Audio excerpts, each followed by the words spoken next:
மலையாள படமான மஞ்சுமல் பாய்ஸ் மற்றும் பிரேமலு பார்த்தீங்கன்னா தமிழ்நாட்டில செம்ம ஹிட்டு. இது ஒண்ணும் மலையாள படங்கிறதுனாலலாம் தமிழ்நாட்டில ஓடல. படம் நல்லா இருந்த ஒரே காரணத்தினால தான் இந்த படத்த தமிழ் பீப்பிள் செலிப்ரேட் பண்ணாங்க. அதே மாரி தான் மலையாள பீப்பிளும் கன்டென்ட் நல்லா இருந்த ஒரே காரணத்துக்காக மட்டும் தான் விக்ரம், ஜிகர்தண்டா டபுள் எக்ஸ் போன்ற படங்கள அவங்களும் செலிப்ரேட் பண்ணாங்க. ஆனா தெலுங்கு பீப்பிள்ல ஒரு சிலர் மட்டும் பார்த்தீங்கன்னா வேற யுனிவர்ஸ்லயே வாழ்ந்துட்டு இருக்காங்க.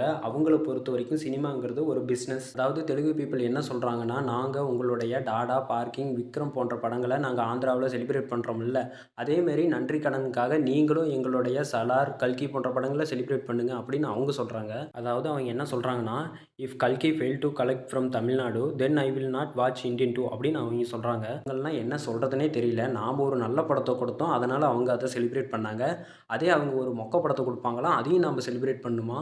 இதெல்லாம் என்ன சொல்றதுன்னே தெரியல. ஏன்டா டேய் படம் நல்லா இருந்தா நாங்களே அத போய் பார்க்க போறோம்டா. நீங்க ஏன்டா பார்த்தே தான் ஆகணும்னு வற்புறுத்துறீங்க? அதாவது இவங்க தமிழ் சினிமாவோட நல்ல படங்கள இவங்க செலிப்ரேட் பண்ணிக்கிறாங்களாம். அந்த ஒரு காரணத்துக்காக அவிங்க ஒரு படத்த நாம தமிழ்நாட்டுல பார்த்தே ஆகணுமா? அப்படி நீங்க போய் படத்த தியேட்டர்ல பார்க்கலன்னா, ஆந்திராவுல உங்களுடைய படமான இந்தியன் 2 படத்த நாங்க ஃப்ளாப் ஆக்கி விட்டுருவோம்னு சொல்லி மிரட்டிட்டு இருக்கானுங்க. டேய் கன்டென்ட் நல்லா இருந்தா வேற ஊர் படமா இருந்தாலும் அத நாங்க போய் பார்ப்போம்டா. அதுவே கன்டென்ட் நல்லா இல்லன்னா எங்க ஊர் படமா இருந்தாலும் அத நாங்க போய் தியேட்டருக்கு பார்க்கவே மாட்டோம்டா.